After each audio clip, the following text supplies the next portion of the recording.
बिस्मिल्लाहिर्रहमानिर्रहीम। आज तक के मुअज़्ज़ज़ नाज़रीन अस्सलाम वालेकुम। अब किस नंबर 395 मुलाहिज़ा फरमाएं। अब समझा पुलिस मेरे अपार्टमेंट तक कैसे पहुंची है।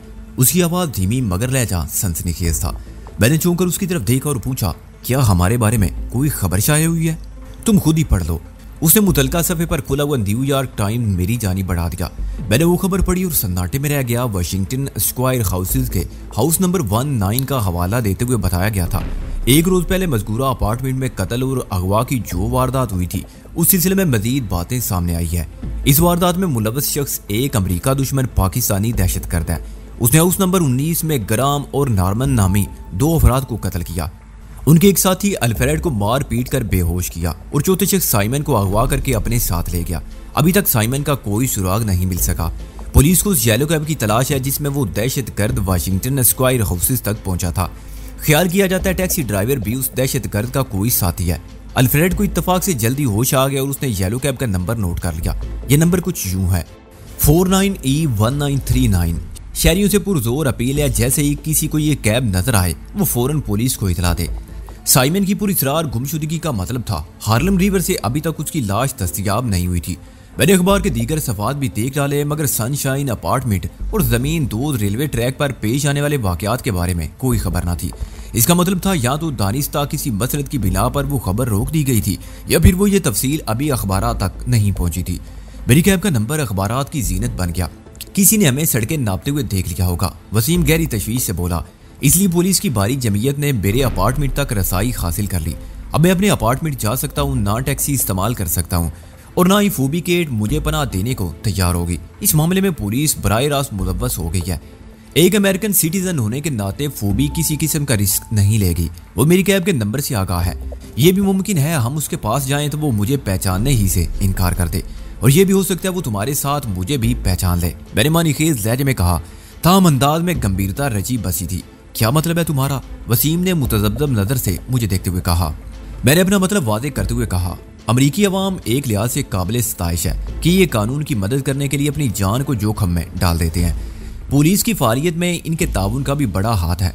एक लम्हे को मुतवक्कफ होने के बाद मैंने इजाफा करते हुए कहा, यह मुमकिन है तुम्हारी वो इस्पानवी फोबिकेट हमें देखते ही खुशी से फूल जाए। वो तुम्हारे साथ मुझे देखकर फौरन समझ जाएगी कि मैं वो पाकिस्तानी दहशतगर्द हूँ जिसने वाशिंगटन स्क्वायर हाउसेज वाली वारदात की है।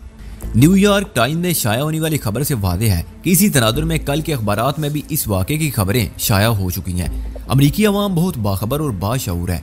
फोबी ने कल के अखबारात जरूर देखे होंगे। वो हमें बड़े चाव से अपने घर के अंदर बिठाएगी, फिर पुलिस को फोन करके हमें गिरफ्तार करवा देगी। हाँ, ऐसा हो सकता है, वो फिक्रमंद लहजे में बोला। काश हमने कल के अखबारात देखे होते।